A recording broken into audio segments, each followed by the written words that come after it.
ಶ್ರೀಗುರುಭ್ಯೋ ನಮಃ ಹರಿ ಓಂ.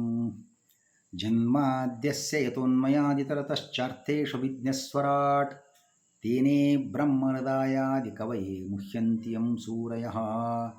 ತೇಜೋ ವಾರಿಮೃದಾಂ ಯಥಾ ವಿನಿಮಯೋ ಯತ್ರ ತ್ರಿಸರ್ಗೋ ಮೃಷಾ ಧಾಮ್ನಾ ಸ್ವೇನ ಸದಾ ನಿರಸ್ತಕುಹಕಂ ಸತ್ಯಂ ಪರಂ ಧೀಮಹಿ. ಶ್ರೀಗುರುಭ್ಯೋ ನಮಃ. ಸ್ವಸ್ತ್ಯಸ್ತು ಸತಾಂ. ಭಾಗವತ ಆಮೋದದ 14ನೆಯ ಎಪಿಸೋಡ್ ಈಗ ಪ್ರಾರಂಭಗೊಳ್ಳುತ್ತಾ ಇದೆ. ಹಿಂದಿನ ಪಾಠದಲ್ಲಿ ಸುಮಾರು 64ನೆಯ ಪ್ರಶ್ನೆಯವರೆಗೆ ನಾವು ಚಿಂತನೆ ನಡೆಸಿದ್ವಿ.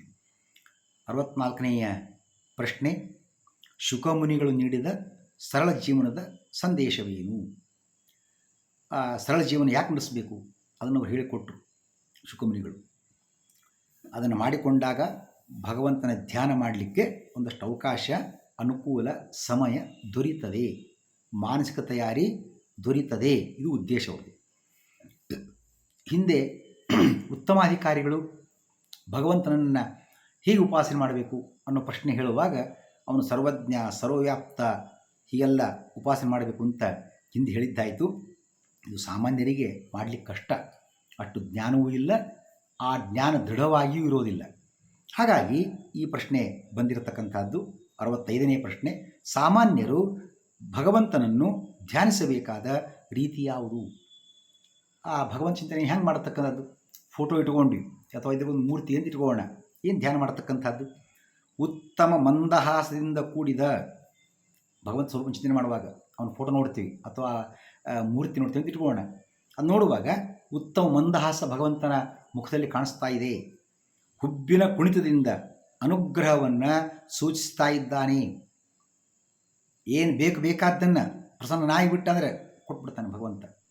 ಕೊಡಲಿಕ್ಕೆ ಸಿದ್ಧನಾಗಿದ್ದಾನೆ ಅಂತ ನಾವು ಭಾವಿಸಿ ಆ ಚಿಂತನೆಯನ್ನು ಮಾಡಬೇಕು. ಹೀಗೆ ಭಗವಂತನ ಚಿಂತನೆ ಮಾಡುವಾಗ ಅವನು ಮಂದಹಾಸಯುಕ್ತನಾಗಿದ್ದಾನೆ. ಭಗವಂತನಲ್ಲಿ ಎಂದೂ ದೋಷ ಇಲ್ಲ, ಎಂದೂ ಸಿಟ್ಟಿಲ್ಲ, ಎಂದೂ ಟೆನ್ಷನ್ ಇಲ್ಲ, ಎಂದು ಚಿಂತೆ ಇಲ್ಲ. ಮಂದಹಾಸ ಇದು ಚಿಂತೆಯ ಅಥವಾ ದುಃಖದ ಅಥವಾ ರೋಗದ ಮುಂತಾದವುಗಳು ಇಲ್ಲದಿರುವಿಕೆ ಸೂಚಿಸತಕ್ಕಂಥ ಸಂದರ್ಭ ಮಂದಹಾಸ. ದುಃಖ ಇದ್ದಾಗ, ಚಿಂತೆ ಇದ್ದಾಗ, ಕಷ್ಟ ಇದ್ದಾಗ, ಒದ್ದಾಡ್ತಿರುವಾಗ ಮಂದಹಾಸ ಸಾಧ್ಯನ? ಎಂದೂ ಸಾಧ್ಯ ಇಲ್ಲ. ಮಂದಹಾಸ ಬರ್ತಕ್ಕಂಥದ್ದು ಅನುಕೂಲ ಇದ್ದಾಗ, ಒಳ್ಳೆಯ ರೀತಿಯಿಂದ ಇದ್ದಾಗ ಆ ಮಂದಹಾಸ ಬರ್ತದೆ. ಅದಕ್ಕಾಗಿ ಬಹುಶಃ ಇರಬೇಕೇನೋ ಗೊತ್ತಿಲ್ಲ, ಫೋಟೋಗ್ರಾಫರ್ ಫೋಟೋ ತೆಗೆಯುವಾಗ ಇಸ್ಮೈಲ್ ಪ್ಲೀಸ್, ಈಗ ಒಂದು ಸ್ವಲ್ಪ ಮಂದಹಾಸ ಬೀರಿ, ಮತ್ತು ನಿಮ್ಮ ಆ ಗಂಟು ಹಾಕಿದ ಮುಖನೋ, ಸಿಟ್ಟಿನ ಮುಖನೋ, ಚಿಂತೆಯ ಮುಖನೋ ಅದಿದ್ದೇ ಇದೆ ಫಾರ್ ಎವರ್. ಈಗ ಒಂದು ಫಾರ್ ಕೆಲವು ಸೆಕೆಂಡ್ಗಳಿಗೆ ಅಂತ ಹೇಳೋದುಂಟು ಆ ಮಾತನ್ನು. ಹಾಗಾಗಿ ಮಂದಹಾಸ ಇದು ಸಂಪೂರ್ಣ ತೃಪ್ತಿಯ ಎಲ್ಲವನ್ನು ಪಡೆದಿರತಕ್ಕಂಥದ್ದರ ಸೂಚನೆಯಾಗಿದೆ ಮಂದಹಾಸ. ಭಗವಂತ ತೃಪ್ತನಾಗಿದ್ದಾನೆ, ಮಂದಹಾಸ ಪೂರ್ಣನಾಗಿದ್ದಾನೆ ಅಂತಂದರೆ ಯಾವ ಚಿಂತೆಯೂ ಇಲ್ಲ ಅಂತ ಅರ್ಥ. ಇಷ್ಟೇ ಅಲ್ಲ, ಇಡೀ ಭಗವದ್ಗೀತೆ ಮಾತನ್ನು ನಾವು ನೋಡುವಾಗ ಇಡೀ ಮಹಾಭಾರತ ಉದ್ದಕ್ಕೂ ಭಗವಂತನ ಸ್ವರೂಪ ಹೇಗಿತ್ತು, ಅದು ಯಾವುದೇ ಇರಲಿ ಸಂದರ್ಭ, ಯುದ್ಧನೇ ಇರಲಿ, ಗುದ್ದಾಟ ಇರಲಿ, ಮತ್ತೇನೋ ಟೆನ್ಷನ್ ಬಂತು, ಸಂಧಾನಕ್ಕೆ ಹೊರಟಿದ್ದಾನೆ, ಕಾರ್ಯ ಕೆಲಸ ಆಗ್ತೋ ಇಲ್ಲ ಗೊತ್ತಿಲ್ಲ, ಮತ್ತೇನು ಬೇಕಾದಿರಲಿ, ಎಂತಹ ಪ್ರಸಂಗದಲ್ಲಿಯೂ ಕೂಡ ಪ್ರಹಸನ್ನಿವ ಭಾರತ, ಇದು ಭಗವಂತ ಸ್ವರೂಪದ ಲಕ್ಷಣವನ್ನು ವ್ಯಾಸರು ಕಟ್ಟಿಕೊಟ್ಟಿದ್ದಾರೆ. ಭಗವಂತ ನಗುಮುಖದಲ್ಲಿಯೇ ಇದ್ದ. ಬೇಕಾದ ಪ್ರಸಂಗ ಬರಲಿಲ್ಲ, ಎಂತೆಂಥ ಟೆನ್ಷನ್ ಬೇಕಾಗಿರಲಿ, ಆಗಲೇ ಸಾಧ್ಯನ? ನಮಗೆ ಸ್ವಲ್ಪ ಟೆನ್ಷನ್ ಯಾರು ಸಾಕು, ತಲೆ ಕೆಡ್ತದೆ, ಮುಖ ವಿಕಾರವಾಗ್ತದೆ, ಮಂದಹಾಸ ಹಾರಿಯೇ ಹೋಗ್ತದೆ. ಭಗವಂತ ಎಷ್ಟು ಮಂದಹಾಸಯುಕ್ತನಾಗಿದ್ದ ಅಂತ ನೋಡುವಾಗ ಮಹಾಭಾರತ ಒಂದು ಸಂದರ್ಭ ನೆನಪಿಗೆ ತಂದುಕೊಳ್ಳತಕ್ಕಂಥದ್ದು. ಮಹಾಭಾರತ ಯುದ್ಧ ಮುಕ್ತಾಯವಾಗಿದೆ. ಧೃತರಾಷ್ಟ್ರ, ಗಾಂಧಾರಿ ಇವರು ಪಾಂಡವರ ದೊಡ್ಡಪ್ಪ ದೊಡ್ಡಮ್ಮ. ಕೃಷ್ಣ ಕರೀತಾನೆ, ಬನ್ನಿ ಪಾಂಡವರೇ, ನಿಮ್ಮ ದೊಡ್ಡಪ್ಪ ದೊಡ್ಡಮ್ಮರಿಗೆ ನಮಸ್ಕಾರ ಮಾಡಿ ಆಶೀರ್ವಾದ ಪಡ್ಕೊಳ್ಳಿ ಬನ್ನಿಪ್ಪ ಅಂತ ಅವ್ರಿಗೆ ಕರೀತಾರೆ.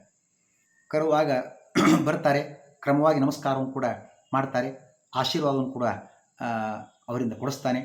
ಆಗ ಗಾಂಧಾರಿಗೆ ಸಿಟ್ಟು ಬಂದುಬಿಟ್ಟಿತ್ತು, ನನ್ನ ಮಕ್ಕಳೆಲ್ಲ ಕೊಂದವರು ಪಾಂಡವರು. ಅದಕ್ಕೆ ಕಾರಣ ಮುಖ್ಯವಾಗಿ ಕೃಷ್ಣ, ಕಪಟ ನಾಟಕ ಸೂತ್ರಧಾರಿ ಕೃಷ್ಣ. ಕೃಷ್ಣನ ಬಗ್ಗೆ ಸಿಟ್ಟು ಬಂದಿತ್ತು. ಹಾಗಾಗಿ ಗಾಂಧಾರಿ ಆ ಪ್ರಸಂಗದಲ್ಲಿ ಶಾಪವನ್ನೇ ಕೊಡ್ತಾಳೆ ಕೃಷ್ಣನಿಗೆ. ನಿನ್ನ ವಂಶವೂ ಕೂಡ ನಿರ್ವಂಶವಾಗಲಿ ಶಾಪ ಕೊಟ್ಟಿದ್ದಾಳೆ ಗಾಂಧಾರಿ ಕೃಷ್ಣನಿಗೆ. ಆದರೂ ಕೃಷ್ಣ ಆ ಸಂದರ್ಭದಲ್ಲಿಯೂ ಕೂಡ ಪ್ರಹಸನ್ನಿವ ಭಾರತ, ನಗುಮುಖದಲ್ಲೇ ಇದ್ದಂತೆ. ಯಾಕೆ ನಗುಮುಖ ಯಾಕಿರ್ತದೆ? ನಮಗೆ ಗೊತ್ತಿದ್ದ ವಿಷಯವನ್ನು ಯಾರಾದರೂ ಹೇಳಿದರೆ ಮುಂದೆ ಆಗತಕ್ಕಂಥದ್ದನ್ನು ನಾವು ತಿಳಿದುಕೊಂಡು ಯಾರಾದರ ಬಗ್ಗೆ ಮಾತಾಡಿದರೆ ನಾವು ಹೌದು ಅಂತ ಮಂದಹಾಸ ಬೀರ್ತೇವೆ. ನಾಳೆ ಅವರು ಬರೋರಿದ್ದಾರೆ, ನನಗೆ ವಿಷಯ ಗೊತ್ತು, ನಾನು ಪೇಪರ್ ಓದಿದ್ದೇನೆ ಅಥವಾ ವ್ಯಾಟ್ಸಪ್ಪಲ್ಲಿ ಬಂದಿದೆ, ಅಲ್ಲೇನೋ ಬೋರ್ಡ್ ಬರೆದಿದ್ದು, ನನಗೆ ವಿಷಯ ಗೊತ್ತು, ಹಾಗಾಗಿ ನಾಳೆ ಅವರು ಬರೋರಿದ್ದಾರೆ, ಹೌದು ಅಂತ ಮಂದಹಾಸದಿಂದ ಸೂಚನೆ ಮಾಡ್ತೇವೆ. ನಾಳೆ ಏನಾಗ್ತದೆ ಅಥವಾ ಮುಂದೇನು ಆಗ್ತದೆ ಎಲ್ಲ ವಿಷಯ ಗೊತ್ತಿದ್ದ ವಿಷಯವನ್ನು ಯಾರಾದರೂ ಹೇಳಿದಾಗ ಒಳ್ಳೆಯ ಸಂಗತಿಯಾಗಿದ್ದರೆ ಆವಾಗ ಮಂದಹಾಸನ ಬೀರ್ತೇವೆ. ಹೌದು ನನಗೆ ಗೊತ್ತಿತ್ತು ಅನ್ನೋ ರೀತಿಯಲ್ಲಿ, ಹೌದು ಅಂತ ಮಂದಹಾಸ. ಅಂದರೆ ಮುಂದೆ ಆಗತಕ್ಕಂಥದ್ದನ್ನು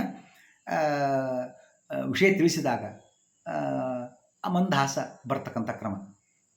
ಇಲ್ಲಿ ಭಗವಂತನಿಗೆ ಮುಂದೆ ಆಗತಕ್ಕಂಥ ವಿಷಯ ಅದು ಬರೇ ಅದಷ್ಟು ಮಾತ್ರ ಗೊತ್ತಿರೋದು ಅಂತ ಅಷ್ಟೇ ಅಲ್ಲ, ಎಂಥ ವಿಷಯವಿದ್ದರೂ ಕೂಡ ಮಂದಹಾಸ ಬದಲಾವಣೆ ಆಗಲಿಲ್ಲ.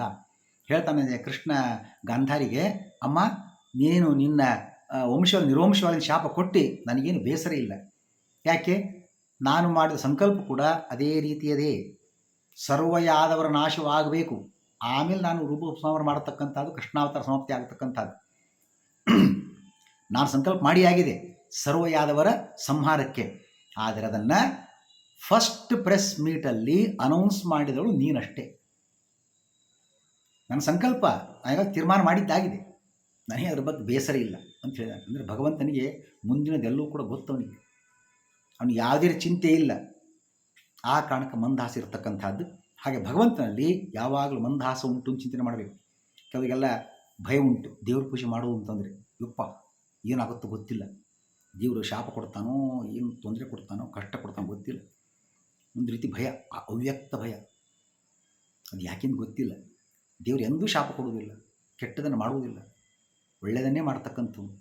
ನಮಗೇನೋ ನಾವೇ ಗಿಲ್ಟಿ ಕಾನ್ಷಿಯಸ್, ವೆರಿ ಸಸ್ಪಿಷಿಯಸ್ ಅಂತ ಒಂದು ಮಾತು ಉಂಟು. ತಾನೇ ಅಪರಾಧಿಯಾಗಿದ್ದರೆ ಅವನೇ ಸಂದೇಹಗ್ರಸ್ತನಾಗ್ತಾನೆ. ತಾನೇ ತಪ್ಪು ಮಾಡಿದ್ದೇನೆ, ದೇವ್ರ ಪೂಜೆ ಮಾಡಿಲ್ಲ, ದೇವರ ಧ್ಯಾನ ಮಾಡಿಲ್ಲ, ಸಂಧ್ಯಾ ವಂದನೆ ಮಾಡಿಲ್ಲ, ಹಾಡು ಹಾಡಿಲ್ಲ, ಕೈ ಮುಗಿದಿಲ್ಲ, ನಮಸ್ಕಾರ ಮಾಡಿಲ್ಲ, ದೇವ್ರು ಏನು ಮಾಡ್ತಾನೆ? ಒಂದು ರೀತಿ ಅಪರಾಧಿ ಮನೋಭಾವ. ಅದನ್ನು ಮಾಡುವವರಿಗೆ ಏನು ಚಿಂತೆ ಇಲ್ಲ. ಈ ಧರ್ಮ ಕಾರ್ಯ ಪುಣ್ಯ ಕಾರ್ಯ ಮಾಡ್ತಕ್ಕಂಥವ್ರಿಗೆ ಭಗವಂತ ವಿಶ್ವಾಸವೂ ಉಂಟು, ಪ್ರೀತಿಯೇ ಉಂಟು, ಅದನ್ನು ಚಿಂತನೆ ಮಾಡ್ತಕ್ಕಂಥದ್ದು. ಭಗವಂತ ಯಾವಾಗಲೂ ಕೂಡ ಮಂದಹಾಸ ಕುಡಿದ್ದಾನೆ. ಇಷ್ಟೇ ಅಲ್ಲ, ಯಾರು ಭಗವಂತನ ಬೇಡ್ತಾರೆ, ಕೃಷ್ಣ ನನಗೆ ಅನುಗ್ರಹ ಮಾಡು ಭಗವಂತ ಅಂತ ಹೇಳಿದಾಗ ಗೀತೆಯಲ್ಲಿ ಭಗವಂತ ಹೇಳ್ತಾನೆ, ಆರ್ತೋ ಜಿಜ್ಞಾಸುರರ್ಥಾರ್ಥಿ ಜ್ಞಾನಿ ಚ ಭರತರ್ಷಭ. 4 ಥರ ಜನರಿದ್ದಾರೆ. ಚತುರ್ವಿಧ ಭಜಂತೆ ಮಾಂ ಜನಾ ಸುಕೃತಿನೋರ್ಜುನ. ಭಕ್ತರು 4 ಥರರು. ಅದರಲ್ಲಿ ಆರ್ತಃ, ಏನೋ ಚಿಂತೆ, ರೋಗ, ದುಃಖ, ಸಮಸ್ಯೆ ಇರತಕ್ಕಂಥವನು, ದೇವರೇ ನನ್ನ ಕಷ್ಟವನ್ನು, ರೋಗವನ್ನು ಪರಿಹಾರ ಮಾಡಪ್ಪ, ಅವನು ಭಕ್ತನೇ. ನಂತರ ದುಡ್ಡಿಲ್ಲ, ದುಡ್ಡು ಕೊಡು ಭಗವಂತ, ಅವನು ಭಕ್ತನೇ. ದೇವರನ್ನು ಕೇಳಿ ದುಡ್ಡನ್ನು ಪಡೆದರೆ ಅವನು ಭಕ್ತ. ಅದು ಬಿಟ್ಟು ಸಮಾಜಕ್ಕೆ ಟೊಪಿಗೆ ಹಾಕುವ, ಮೋಸ ಮಾಡುವ, ವಂಚಕನಾಗುವ ಮಟ್ಟಕ್ಕೆ ಹೋಗಬಾರ್ದು, ಅದು ಅಪರಾಧ.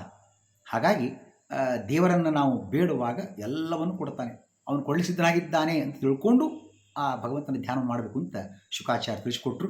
ಈ ಸಾಮಾನ್ಯರಾಗಿರತಕ್ಕಂಥವರು ಉತ್ತಮ ಮಂದಹಾಸನ ಭಗವಂತ ಕೂಡಿದ್ದಾನೆ. ಅವನು ಹುಬ್ಬಿನ ಕುಣಿತದಿಂದ ಅನುಗ್ರಹವನ್ನು ಈಗಲೇ ಮಾಡುತ್ತೇನೆ, ನಾನು ಸಿದ್ಧನಾಗಿದ್ದೇನೆ, ನಿನ್ನದೇ ಸ್ತೋತ್ರ ಬಾಕಿ ಇದೆ ಅನ್ನುವ ರೀತಿಯಲ್ಲಿ ಭಗವಂತ ಸಿದ್ಧನಾಗಿದ್ದಾನೆ ಅಂತ ತಿಳಿದುಕೊಂಡು ಆ ಉಪಾಸನೆ ಮಾಡಬೇಕು ಅಂತ ತಿಳಿಸಿಕೊಡ್ತಾರೆ. ಬೇಡಿದುದನ್ನು ನೀಡುತ್ತಿರುವಂತೆಯೂ ಬೇಕಾದ ಕೇಳ್ರಿ, ಯಾರು ಇಲ್ಲ ಅಂತ ಎಂದೂ ಒಂದಿಲ್ಲ. ಯಾರೇನು ಕೇಳಿದ್ರು ಯಾವುದೂ ಇಲ್ಲ ಅಂತ ಭಗವಂತ ಹೇಳೇ ಇಲ್ಲ, ಎಲ್ಲ ಅನುಗ್ರಹ ಮಾಡಿದ್ದಾನೆ. ಇತಿಹಾಸದಲ್ಲಿ ಒಂದು ಉದಾಹರಣೆ ಇಲ್ಲ, ಯಾರು ತಪಸ್ ಮಾಡಿದರು ದೇವರು ಆಗೋದಿಲ್ಲ, ಈ ವರ ಕೊಡಲಿಕ್ಕೆ ಆಗೋದಿಲ್ಲ ಅಂದದ್ದಿಲ್ಲ. ಹಿರಣ್ಯಕಶಿಪು ತಪಸ್ ಮಾಡಿದ ಬ್ರಹ್ಮದೇವ ಕುರಿತು, ಅವ ಅಂದ ನಾನು ಸಾಯಬಾರದು, ಬ್ರಹ್ಮದೇವ ಅಂತ ಇಂಥ ವರ ಕೊಡಲಿಕ್ಕೆ ಆಗೋದಿಲ್ಲ. ಆ ರೀತಿ. ಹಾಗೆಯೇ ವೃಕಾಸುರ ತಪಸ್ಸು ಮಾಡಿದ, ಮಹಾದೇವ ಪ್ರತ್ಯಕ್ಷ ಆದರೂ ಅವನು ವರ ಕೇಳ್ತಾನೆ. ವೃಕಾಸುರನು ಕೂಡ ನಾನು ಯಾರ ತಲೆ ಮೇಲೆ ಕೈ ಇಡ್ತೇನೆ, ಅವರು ಸಾಯಬೇಕು. ಮಹಾದೇವರು ಕೂಡ ಇದಂಥ ವರ, ಇದೆಲ್ಲ ಕೊಡಲಿಕ್ಕೆ ಆಗೋದಿಲ್ಲಲ್ಲ ಅಂತ. ಹೀಗೆಲ್ಲ ಅನೇಕ ಉದಾಹರಣೆ ನಾವು ತಗೊಂಡಾಗ ಅನೇಕ ವರ ಕೇಳಿದವರಿದ್ದಾರೆ, ಅದನ್ನು ಪಡ್ಕೊಳ್ಳಿಕ್ಕೆ ಆಗದೇ ಇದ್ದವರು ಇದ್ದಾರೆ. ಕೊಟ್ಟಿಲ್ಲ ಅವರು ಬ್ರಹ್ಮಾದಿಗಳು, ಭಗವಂತ ಆಗಲ್ಲ. ಇಂಥ ಉದಾಹರಣೆ ಇಲ್ಲವೇ ಇಲ್ಲ ಭಗವಂತನ ಇತಿಹಾಸದಲ್ಲಿ. ಯಾವರೇ ಏನೇ ವರ ಕೇಳಿದರು ಎಸ್ ಭಗವಂತ ವರ ಕೊಟ್ಟಿದ್ದಾನೆ. ಹಾಗಾಗಿ ಅವನು ವರ ಅಥವಾ ಬೇಡದನ್ನು ಕೊಡ್ತಾ ಇದ್ದಾನೆ ಅಂತ ಭಾವಿಸಿಕೊಂಡು ಆ ಉಪಾಸನೆ ಮಾಡಬೇಕು, ಹರಿಯನ್ನು ಧ್ಯಾನ ಮಾಡಬೇಕು. ಈಗ ಹಂತ ಹಂತವಾಗಿ ಮನಸ್ಸು ಭಗವಂತನ ಪರಿಪೂರ್ಣ ರೂಪದಲ್ಲಿ ಸರ್ವಾವಯವದಲ್ಲಿ, ಮೊನ್ನೆ ಹೇಳಿದ್ದಾಗಿದೆ, ಪ್ರಾರಂಭದಲ್ಲಿ ಒಂದೊಂದೇ ಅವಯವ ಧ್ಯಾನ, ಅದನ್ನು ಖಂಡ ಧ್ಯಾನ ಅಂತ ಕರೀತಕ್ಕಂಥ ಕ್ರಮ. ಒಂದೊಂದೇ ಅವಯವ ಧ್ಯಾನವನ್ನು ಮಾಡ್ತಾ ಮಾಡ್ತಾ ಮುಂದೆ ಸಾಗಬೇಕು. ಅದು ಸ್ವಲ್ಪ ಧ್ಯಾನ ಮುಂದುವರೆದು ಸ್ವಲ್ಪ ಗಟ್ಟಿ ಆಗ್ತಾ ಹೋದ ಹಾಗೆ ಸರ್ವಾವಯವ ಧ್ಯಾನವನ್ನು ತಂದುಕೊಳ್ಳಬೇಕು ಮನಸ್ಸಿನ ಮುಂದೆ.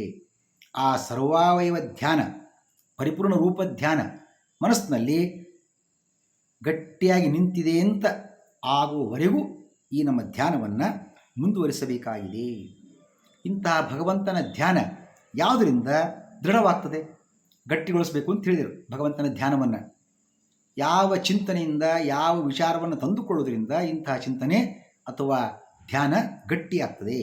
ಶ್ರೀಹರಿಚಿಂತನೆ ಯಾವುದರಿಂದ ದೃಢವಾಗುತ್ತದೆ? ಶ್ರೀಹರಿಯು ಸರ್ವವ್ಯಾಪ್ತನಾಗಿದ್ದಾನೆ, ಇದು ಮುಖ್ಯ ತಿಳ್ಕೊಳ್ಬೇಕು. ಮೊದಲನೇ ಜ್ಞಾನ, ಬೇಸಿಕ್ ನಾಲೆಜ್. ಶ್ರೀಹರಿ ಸರ್ವವ್ಯಾಪ್ತನಾಗಿದ್ದಾನೆ ಅಂತ ತಿಳಿಯುವಿಕೆ. ಅವಶ್ಯ ವಸ್ತುಗಳಿಂದ ಮಿನಿಮಮ್ ಬದುಕಲಿಕ್ಕೆ ಏನು ಬೇಕು ಅಷ್ಟನ್ನು ಮಾತ್ರ ಸಂಗ್ರಹ ಮಾಡೋದು, ಪಡ್ಕೊಳ್ಳೋದು. ಹೆಚ್ಚಿನ ಹಪಾಪಿತನ ಬೇಡ. ಇದನ್ನು ಮಾಡಿದಾಗ ಭಗವಂತನ ಚಿಂತನೆ ಮಾಡಿಸ್ಲಿಕ್ಕೆ, ಧ್ಯಾನ ಮಾಡಲಿಕ್ಕೆ ಅವಕಾಶ ಆಗ್ತದೆ. ಆಗ ಹೇಳಿದಾಗನೇ ಮನಸ್ಸಲ್ಲಿ 108 ವಿಚಾರ ಇತ್ತು. ನಾವು ಒಂದು ಮನೆ ಕಟ್ಟಬೇಕು, ನಾವು ಒಂದು ಸೈಟ್ ತೊಗೋಣ, ನಾವು ಫ್ಲ್ಯಾಟ್ ತೊಗೋಣ, ನಾವು ವೆಹಿಕಲ್ ತೊಗೋಣ, ಹಿಂಗೇನೇನು. ಆವಾಗ ಧ್ಯಾನ ಆಗೋದೇ ಇಲ್ಲ. ಮನಸ್ಸಲ್ಲಿ ನಿಯಂತ್ರಣ ಬೇಕು. ನಂಗೆ ಎಷ್ಟು ಸಾಕು, ಹೆಚ್ಚಿನ ವಿಚಾರ ನಮಗೆ ಬೇಕಾಗಿಲ್ಲ, ನನ್ನ ಬದುಕಿ ಎಷ್ಟು ಬೇಕೋ ಅಷ್ಟು ದೇವ್ರು ಕೊಟ್ಟಿದ್ದಾನೆ ಸಾಕಪ್ಪ ಅಂತ ಚಿಂತನೆ ಮಾಡಿಕೊಂಡಾಗ ಮಿನಿಮಮ್ ಜೀವನ ಮತ್ತು ಹರಿ ಸರ್ವ್ಯಾಪ್ತನಾಗಿದ್ದಾನೆ, ಎಲ್ಲ ಕಡೆಗಿದ್ದಾನೆ ಅಂತ ಆ ಭಾವನೆ ಹೊಂದಿಕೊಂಡಾಗ ಆ ಚಿಂತನೆ ಧ್ಯಾನ ಮಾಡಲಿಕ್ಕೆ ಸಾಧ್ಯ. ಮುಂದಿನ ಪ್ರಶ್ನೆ, ಮನುಷ್ಯನು ಪಶುವಿನಂತೆ ಯಾವಾಗ? ಈ ಚಿಂತನೆ ಮಾಡಲಿಲ್ಲ, ಮನುಷ್ಯನಾಗಿ ಹುಟ್ಟಿಯೂ ಸಹಿತ ಆಗ ಅವನು ಪಶು ಆಗಿಬಿಡ್ತಾನೆ.